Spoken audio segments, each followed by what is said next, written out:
Hello guys, நீங்கள் பார்த்துட்டு இருக்கிறது சினிமணி விஜயோட சேனல். இந்த சேனலில் இப்போ என்ன பார்க்க போகிறோன்னு பார்த்தீங்கன்னா, நம்மளோட தலைவர் 171 வந்து நம்ம லோகேஷ் கனகராஜ் டேரக்ஷனில் இந்த படத்தை வந்து ரெடி பண்ணுறது நம்ம ஏற்கனவே தெரியும். இந்த படத்துக்கு வந்து கூலின்னு சொல்லிட்டு டைட்டில் வச்சுருக்காங்க. இந்த படத்தோட டெஸ்ட் ஷூட்கான ஒரு ஃபோட்டோவை வந்து இப்போ நம்ம லோகேஷ் கனகராஜ் பதிவிட்டிருக்காரு.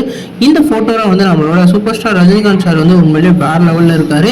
குறிப்பாக இந்த கெட்டப் வந்து அவரோட காலா படத்தோட கெட்டப்பை வந்து ஞாபகப்படுத்துது. அதே மாதிரி இந்த மீசையத்தெல்லாம் பார்த்தீங்கன்னா விரும்மாண்டி கெட்டப்பை வந்து ஞாபகப்படுத்துது. ஏற்கனவே இவங்க படத்தில் வந்து டைட்டிலுக்கு அனௌன்ஸ்மெண்ட்காக ஒரு லுக்கை வந்து லான்ச் பண்ணியிருந்தாங்க. ஒரு யங் சூப்பர் ஸ்டாரை வந்து நம்ம பார்த்துருந்தோம். அந்த லுக்கும் இருக்க போது இப்போ வந்து ஒரு ஏஜுக்கான லுக்கை வந்து இப்போ வந்து டெஸ்ட் பண்ணிட்டு இருக்கதா சொல்லியிருக்காங்க. அதனால நம்ம சூப்பர் ஸ்டாருக்கு இந்த படத்தில் வந்து ஃப்ளாஷ்பேக் சீக்வன்ஸும் அதே மாதிரி கரண்ட் சீக்வன்ஸும் சொல்லிட்டு 2 சீக்வன்ஸ் இருக்க போகிறதா கன்ஃபார்ம் ஆயிருக்கு. இந்த படத்தோட ஷூட்டிங் வந்து ஜூலை மாதம் வந்து ஆரம்பிக்க போகிறதா இதுலேயே வந்து பதிவிட்டிருக்காங்க. இப்போ இந்த படத்தோட எதிர்பார்ப்பு வேற லெவலில் இன்க்ரீஸ் ஆயிருக்கு. நீங்கள் சொல்லுங்க ஃப்ரெண்ட்ஸ், இந்த லுக் வந்து நம்ம சூப்பர் ஸ்டாருக்கு எப்படி இருக்குன்னு கமெண்ட் பண்ணுங்க. இந்த சேனலுக்கு புதுசாக இருந்தால் சப்ஸ்கிரைப் பண்ணுங்க.